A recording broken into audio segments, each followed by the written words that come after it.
Ghana rishima mami mobibia ajo emwa kwa bashronko pa edoba Fast TV eso nyimenu numpe mukasiye ana wani guso awoshe ewo Fast TV eso na nenwumei ensem no edoso pa na de sefata ewo se wote na mebekenkan bi de obeti bi ne central phone kabumku ewo mangana muatimi ayenhemudie kase bi pa enya sempeto ede munsem ebeba besomo sanso ana emampanyi His Excellency John Dramani Mahama so the same atuja watcher say ye be kanu ibi e de ama posifo se de be ombetimi e de dwuma e wo nsu agalamse access so e wo manga na mu anum sei ye ekopie mu e wo mahyebeje fie ye yewura afenyo market ona ye dom kuma ne ba no dani na o kire say e be ya nka adesua mu nsensem ye muwa se de be ya ye di ade pam any trebo ne nema bi sa e be hyehyem se de be ya Ghana fo bi no so benya ensano dwuma e wo manga na mu we ni nsem bi no ma na nwumei ma boaboa no amede eba besum se nwumenu no pam kasiebo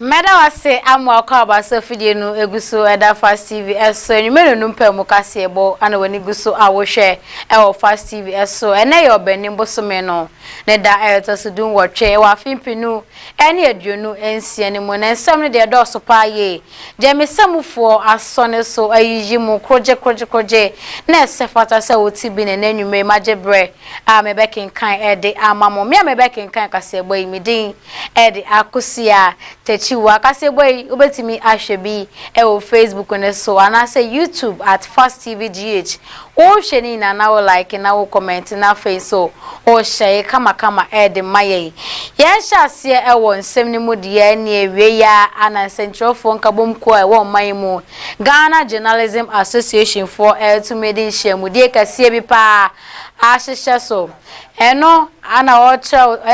otra say ebe ya centrofo asebio ye de omo ekwa abonten ne edu abato mu nsensem a centrofo bi no mu amokọ emaya amanebo enu akire no na aposifo anase nkofo bi etimi atwahye omo so eprepra omo no sesi aposifo akire mu asane mani na eto etwa ewo manmu a omo kire say tesi ano yeda omasepa ene nipa wodi djumedi nanim ye president edema GJ Albert Kwabena Dwumfo de na sekese kwa magana posifo nyina so mayade pa. The Ghana Journalists Association wants to commend the Inspector General of Police IGP Christian Tetenyonu and the Attorney General and Minister for Justice Dominic Ayini for their decision to pursue an out-of-court settlement in a long-standing legal case involving Lateef Idrissi of Joy News Multimedia Group and the Ghana Police Service. After nearly 8 years of court proceedings, the GJA considered this decision as a constructive and forward-looking step towards resolving a matter that has remained a significant concern for the media fraternity advocate of press freedom in Ghana.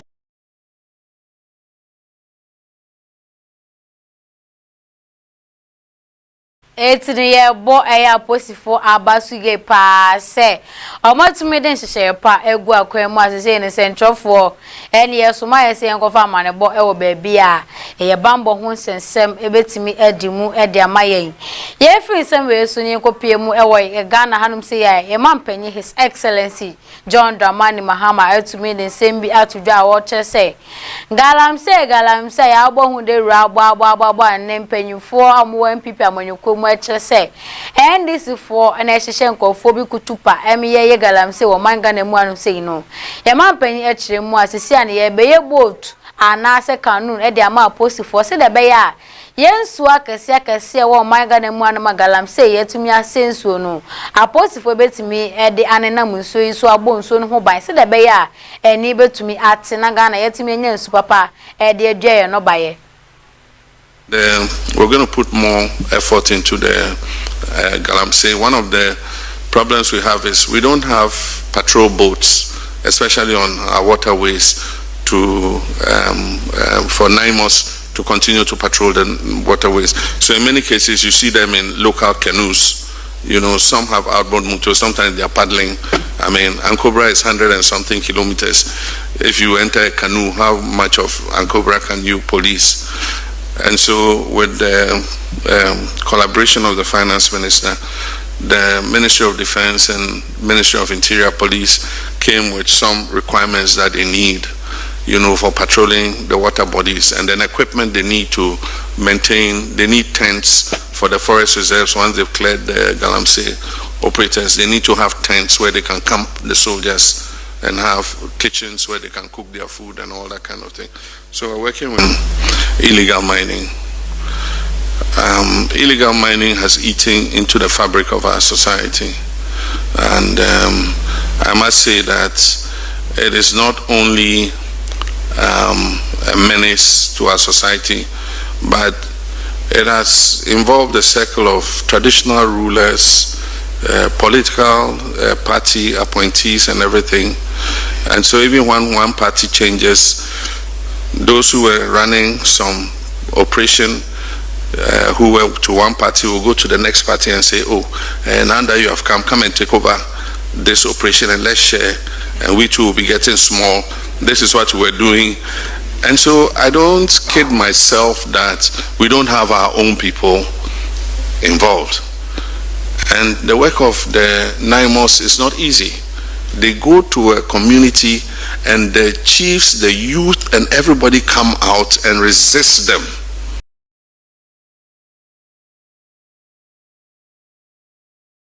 As in say, Anna, a man penny, His Excellency John Dramani Mahama, me Edia Tuja, Edia Mai, Efa Galam say, Hons and Sema Agent Homena, Elwo or Mangan and say, ye few ye call my mufo to some 4 hour war, my shebeja feel a yera, a to forcing. And nay, dear, or then same be about Tuja watchers a gun as I say, paddy.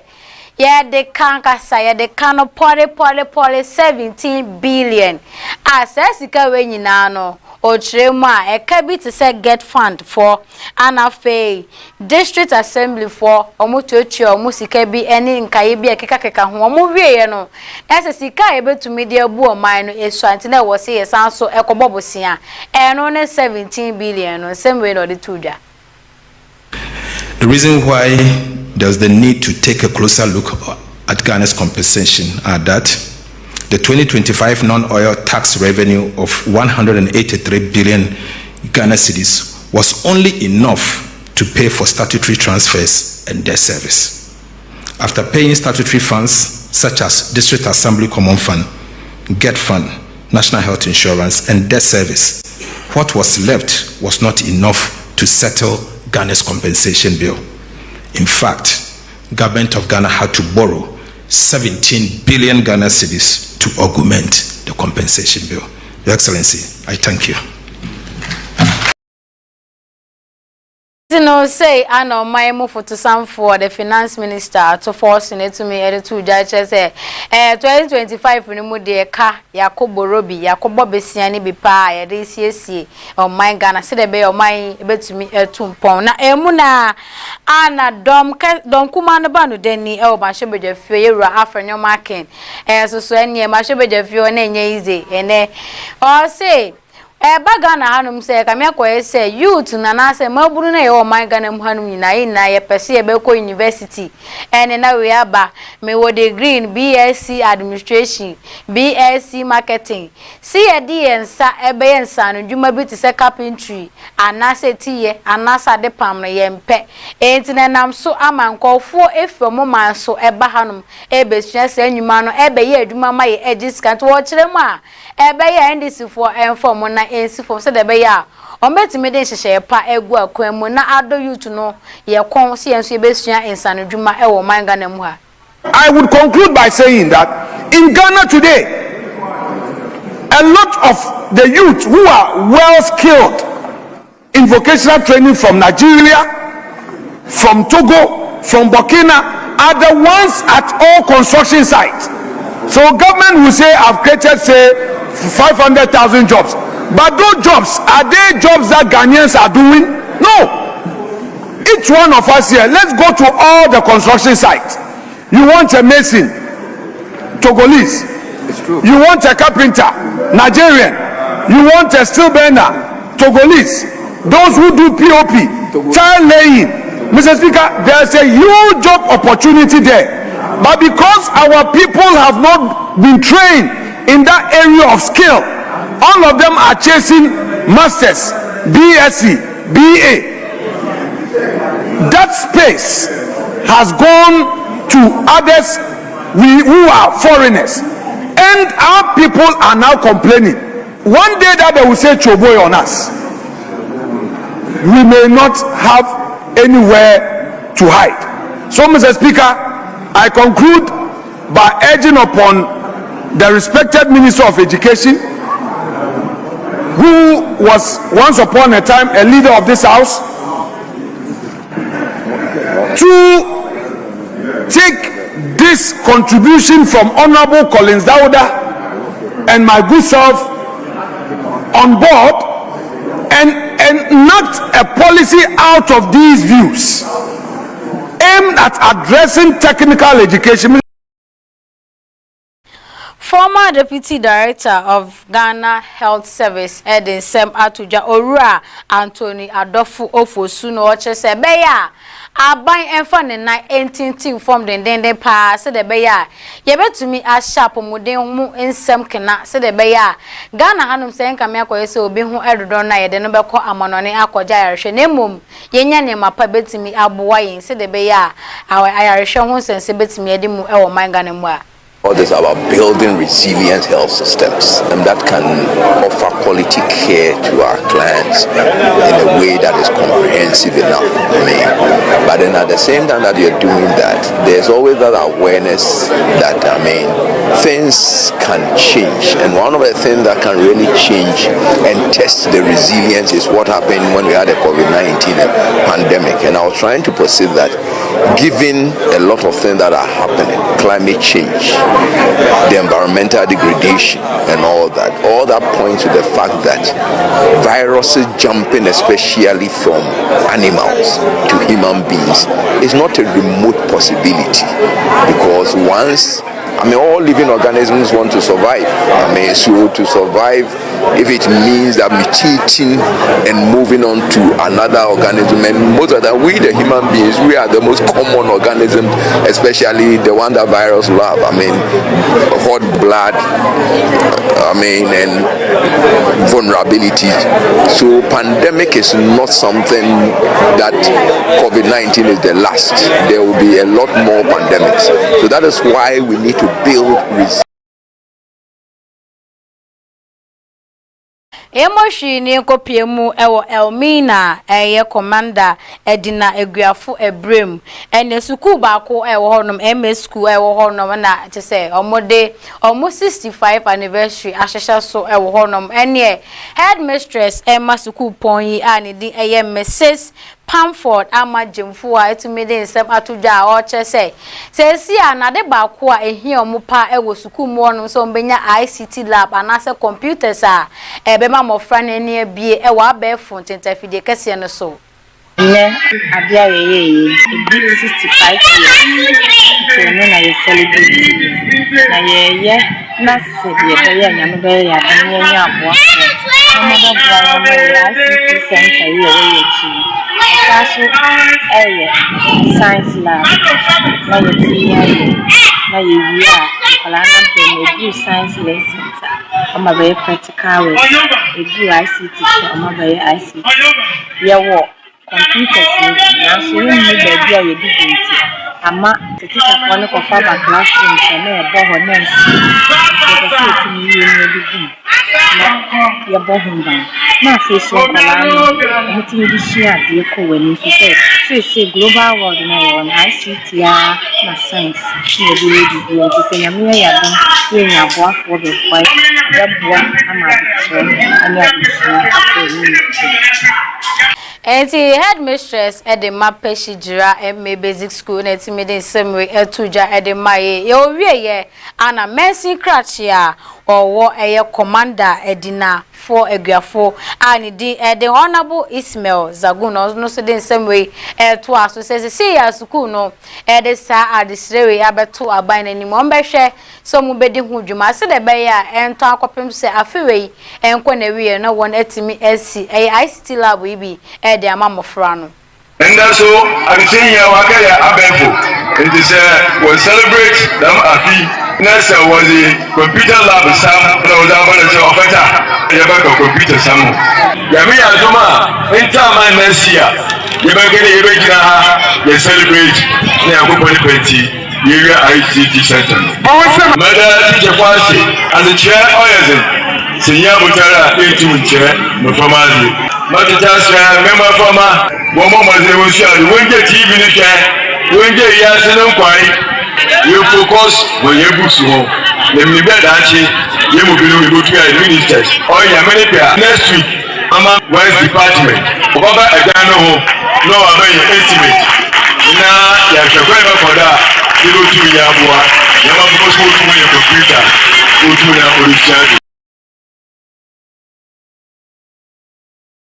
Yanko ebono mantam ni mudie ni ebono mantam wonim se yakọ epi hu kopi afo eni na chi hono mudie a ekuaye adwuma baako a edi ntintimai e ho no pa se yendua abe ne yenye nwo anase yenua atea a broni fe ne se cashew ni bi e ho no eno ana dwumadie wonwaso bi etumi akoso e wo Takyiwaa bunu East region honom a Madam Agata Asare ono ano ye Ghana private sector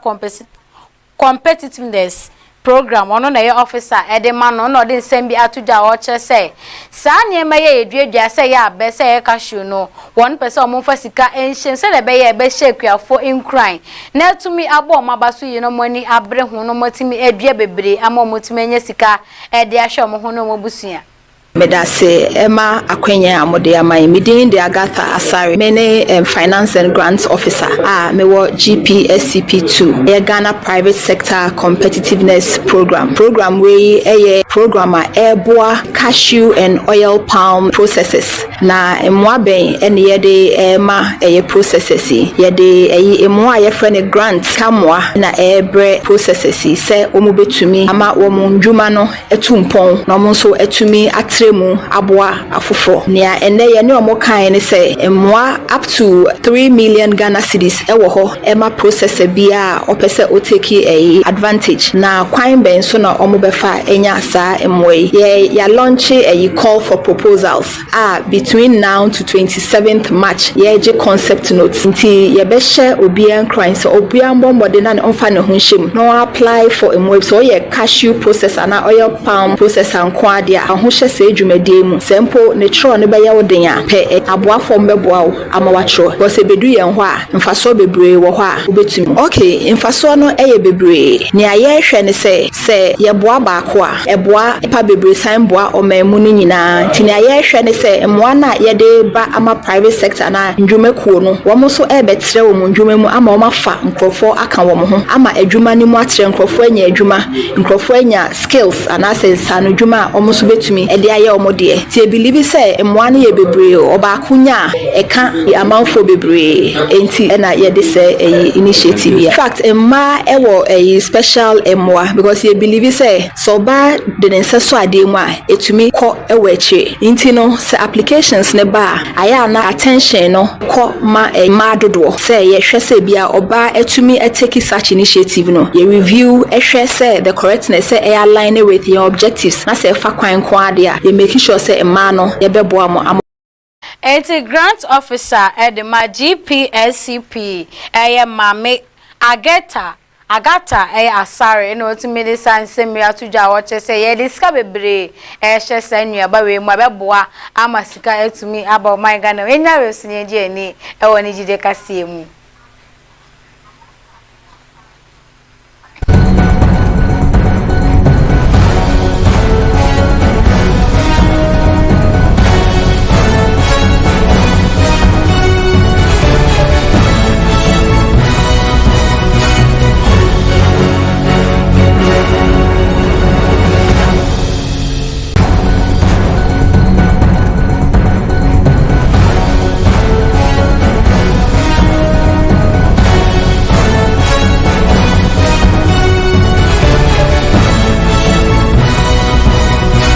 Meda wase ama okaba so fidie no eguso eda fast TV nwumere numpa mu kase na wo hwe e fast news so na wo hwe e Facebook ne so de fast TV GH na se YouTube ba wo hwe nyina no na wo like na fa wo comment kama e de my de do so no e ne gide kase mu de na medemo e boyra abutrika aso eye ani din akasa e de Frederick Kumi na nanse mu anase afi mu ani ehu sensem bi ne na wonfrem ma yesi romance scam yibi abutrika de ne hu akohihye mu amenam so ama US aban ene Ghana aban akomotuma aboani mu se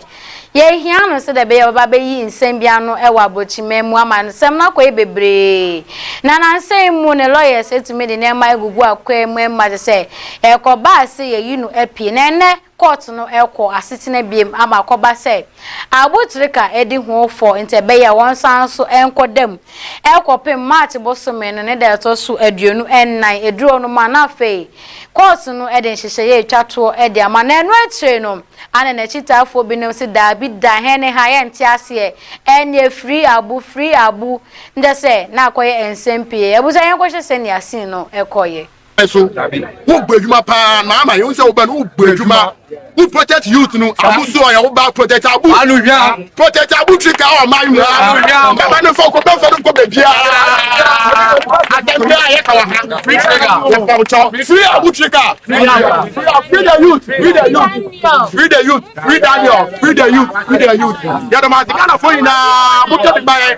aya say a omo the youth ni na be ko mama ki nu ba fa aya say a omo the youth ni na be ko ya mu free the youth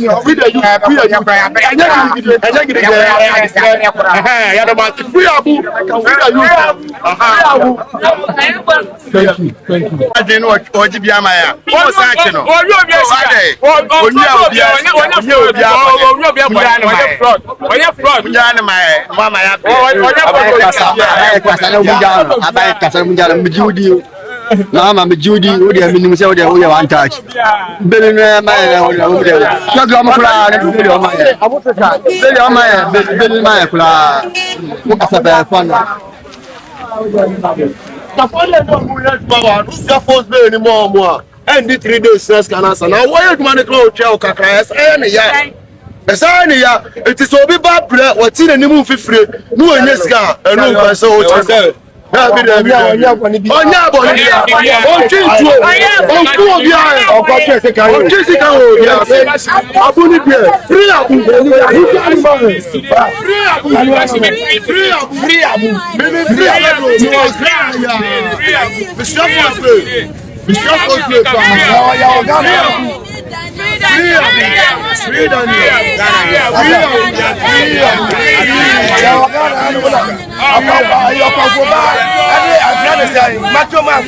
abu obi ajini huska ama obi baba na wa de nsa kula ditem ajase anokura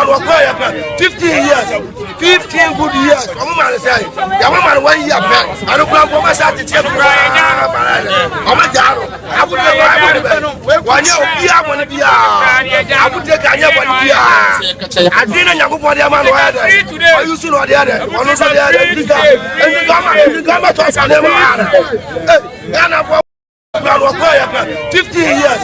15 good years omo ma say ya mama 1 year back anokura go ma sa titie kura ezina abutrika na chitaifo binom ana omotumi ekruche ne ma egu krata so ade ne nane na mkromo mo chese ne ne ochine ya yenyi abu MP sanse onye boni bia wo se Ghana ban etimi de ne kwatwe ne kukurumu etwe so sante be ya onyi ni mpie na bebia so entumi enkoye enfama ye na nwume aha no nam de kase boni na ebesina so na mekono ye hwe de di mu akotin bi dia medemu efrase e wo Ghana Journalists Association for ene enwume ya omotumi ayenhyemudi amobo IGP abaso ye pass watimi ahwe ama eye centrofo binuma na kane no ye to aba ni ye dwodo mo ne ye bo wo mo no watimi ahwe masa ne mani na eto etumi abrase no apa atentrene ama journalist ba kwam ne be atwam mu no omutumi eje ne kra efiri ne nsemu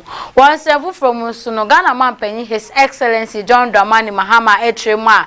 enchakra ne yebesuma posifo ne bi dia ko ensuo a galamsey ntino access nyina so na ye omonkosa akeke yesanso eye boat edi amoma na se kanu yibi se de be ombetimi edi ane na munso no so agboso ban na dachi bi no yenya su papa edi aguye no baye so ensafu from so no don kuma no ba no den yewra afenyo mark na echemu a Ghana ensano dwuma ehu ehia pa be ya asoye omohwe ehu masua so entimi emfa nema engu akwan mu ye hyehye pa se de be betimi epiepia ansano dwuma ewa adesua mu ye ama mabu na ewo man Ghana mu ha no so etimi nyansa no dwuma ede abo omobra we ni nsem binu man na nwumei me boabo ano amede ebesum se nwume no mpamu kase me koi na se bubobi heba meshcha bubobi heba meshcha bubobi heba meshcha say ye malaria say ye typhoid say ye loss of appetite dia make afu bubobi heba meshcha e dia ma wo de hia ne say obehu de hawo na wa kwa pharmacy shop kwa kache do obia se ope bubobi heba meshcha ne bi obeyi bi ama kama na so apomude ho nsem so etumi akoye e dia ma me wie ne sa so ana me wie ye se obesese otiro na otiro ayefe na woko ba bia obia etimi agbaje so de na mekafu ba bi baako e dia ma eno a ene eye Cared Baba and Beauty Salon, Cared Baba and Beauty Salon. So woko baby na upe obi amosiese uti hu ama uti hu ayefe dia make am for Cared Baba and Beauty Salon e dia ma also to Jega Junction e honom ane ne tra kwan e wo betimi at na hu memu 0550 599 919 0550 599 obetimi afre na one no atwetwe enkomo waye uti awie no obenya baby aya asha tare papa na sa mo wapama tare papa e de ahyew dia hwa ene Roy